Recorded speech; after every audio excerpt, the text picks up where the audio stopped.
अस्सलाम वालेकुम everyone, hope you all are doing well. अल्हम्दुलिल्लाह आई एम ऑल्सो फाइन। मैंने सोचा कि आज के ब्लॉग में आप लोगों के साथ शेयर करती हूँ जो पीआर पैकेजेस मुझे रिसीव हुए। इसके अलावा थोड़ी बहुत हम लोग क्लीनिंग करेंगे, कुकिंग करेंगे और कुछ हम लोग ड्रॉर्स वगैरह क्लीन कर लेंगे, ग्रॉसरी वगैरह समेटेंगे।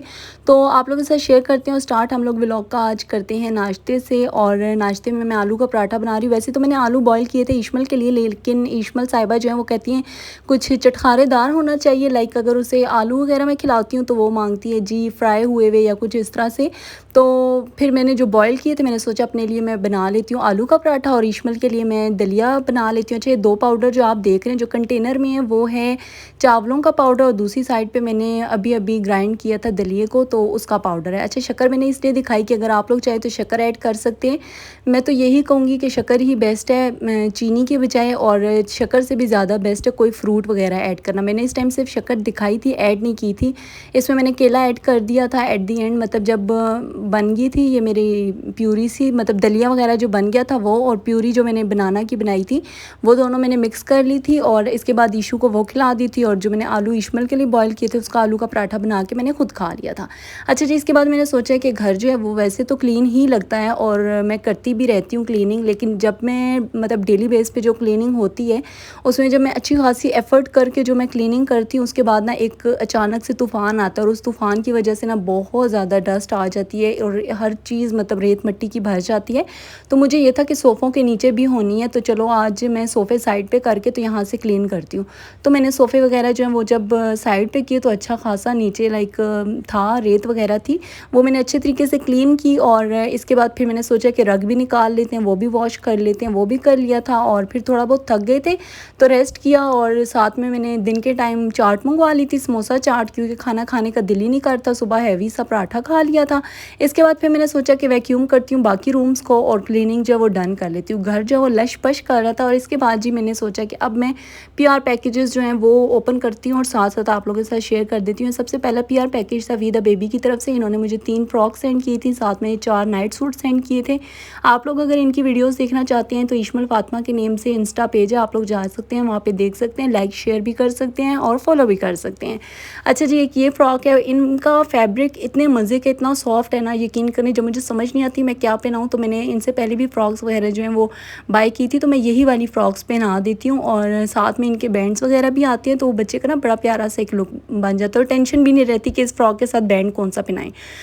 फिर साथ में 4 नाइट सूट्स आप लोगों ने देख लिए। फिर ये 3 ड्रेसेस मुझे हुरिया कलेक्शन की तरफ से रिसीव हुए थे। पिंक वाले में तो आई थिंक 4.5 मिलियन क्रॉस कर चुकी है वीडियो, और ये ग्रीन वाला तो मेरा पर्सनली फेवरेट है। और यकीन करें इनके फैब्रिक कितने सॉफ्ट हैं। कार्ड आप लोग देख सकते हैं, इंस्टा पे इनका पेज है, वहाँ से आप लोग ऑर्डर भी कर सकते हैं। ये शॉकिंग पिंक, ये तीनों ड्रेसेस ही बहुत प्यारे लग रहे थे इश्मल पे, बहुत ज़्यादा। ग्रीन वाला भी बहुत प्यारा, मज़े की बात है इनकी स्टिचिंग भी बहुत फाइन थी और फैब्रिक भी बहुत सॉफ्ट था और बहुत नीट एम्ब्रॉयडरी थी। अच्छा जी, फिर ये हैंड पेंटेड ड्रेस है 14 अगस्त का, और इस पर नेम भी कस्टमाइज़ हुआ हुआ है इश्मल फातिमा। ये रंगीत नेम से पेज है, टिकटॉक पे भी होगा और इंस्टा पे भी इनका पेज है, तो आप लोग वहाँ से ऑर्डर कर सकते हैं। अपनी मर्ज़ी से कोई सा नेम वगैरह भी कस्टमाइज़ करवा सकते हैं, और अपनी मर्ज़ी से कोई सी कोटेशन वगैरह भी लिखवा सकते हैं। साथ में पोइट्री भी आप लोग कस्टमाइज़, मतलब कोई सा भी शेर वगैरह जो वो लिखवा सकते हैं।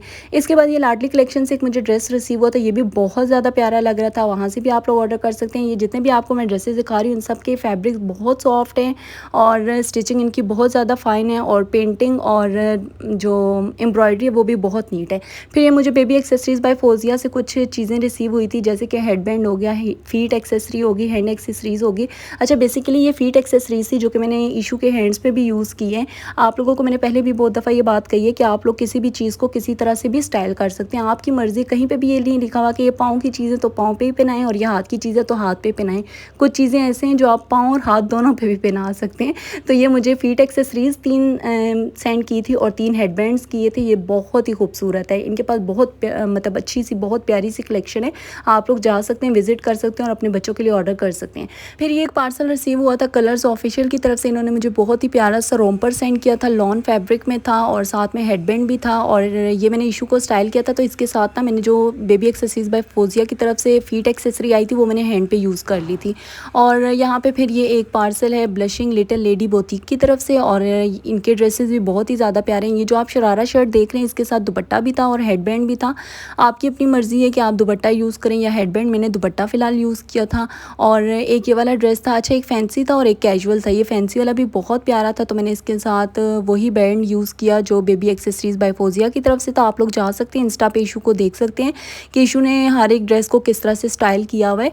और इंशाल्लाह आपको भी बहुत कुछ देखने को और सीखने को और मतलब होता है ना, एक आइडिया सा मिल जाता है, वो लाजमी मिलेगा।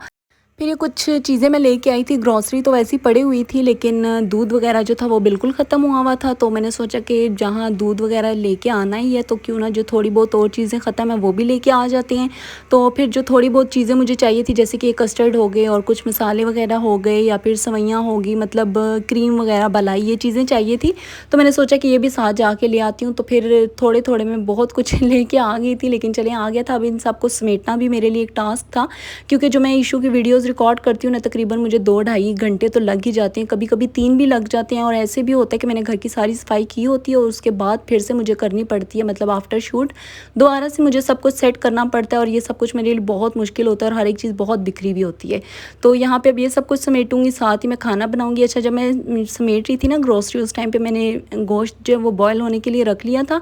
मैंने सोचा यखनी पुलाव बना लेती हूँ। तो जो यखनी में मैंने प्याज और लहसुन ऐड किया था ना, वही वाला मैंने इस ऑयल में ऐड कर दिया, क्योंकि मुझसे और छीलने या काटने नहीं हो रहा था, इतनी हिम्मत मुझ में नहीं थी। तो फिर उसी में मैंने सारे स्पाइसेस वगैरह ऐड कर दिए थे। और मैं आप लोगों को ये कहूँगी, खाना जितना आप लोग सिंपल रखेंगे ना, मतलब मिर्च मसाले ये सब कुछ जितना कम रखेंगे उतना टेस्टी आप लोगों का खाना बनेगा। वो फिर हांडी हो, पुलाव हो या कुछ भी हो। और हमारे घर में तो सबको पुलाव ही पसंद है, मतलब बनिस्बत बिरयानी के। बिरयानी जब भी बनती खा तो सब लेते हैं, लेकिन उसके बाद ये कहते हैं कि नेक्स्ट टाइम पुलाव ही बनाना। अभी भी मुझे आप ही का मैसेज है कि मुन्नो इस दफ़ा मैं आऊँ ना तो फिर मुझे ना पुलाव ही खिलाना, बहुत टाइम हो गया मैंने खाया नहीं है। तो मैं हंस रही थी कि आते हो नहीं, 10 दफ़ा लड़ाइयाँ करनी पड़ती है। अब तो काफ़ी टाइम हो गया, आप ही वालों ने तो आना ही, मतलब अब तो मतलब सबकी मिन्नतें ही करते रहो। उन लोगों को ये होता है कि इश्मल है साथ तो मुश्किल होगा। तो खैर यहाँ पे इसके बाद हम लोगों ने खाना खा लिया था, कहवा वगैरह पियेंगे और यहीं पे मैं आज का व्लॉग अपना एंड करूँगी। अगर आप लोगों को पसंद आए तो लाइक कर दीजिएगा, शेयर सब्सक्राइब कर दीजिएगा। कुछ भी पूछना हो तो आप लोग इंस्टा पे मुझे डीएम कर सकते हैं, इंशाल्लाह मैं आप लोगों को लाजमी रिप्लाई दूंगी। अपना बहुत सारा ख्याल रखिएगा और मुझे दुआओं में याद रखिएगा, साथ में फैमिलीज़ को भी दुआओं में याद रखिएगा। मिलते हैं नेक्स्ट व्लॉग में इंशाल्लाह। अल्लाह हाफ़िज़, फ़ी अमानिल्लाह।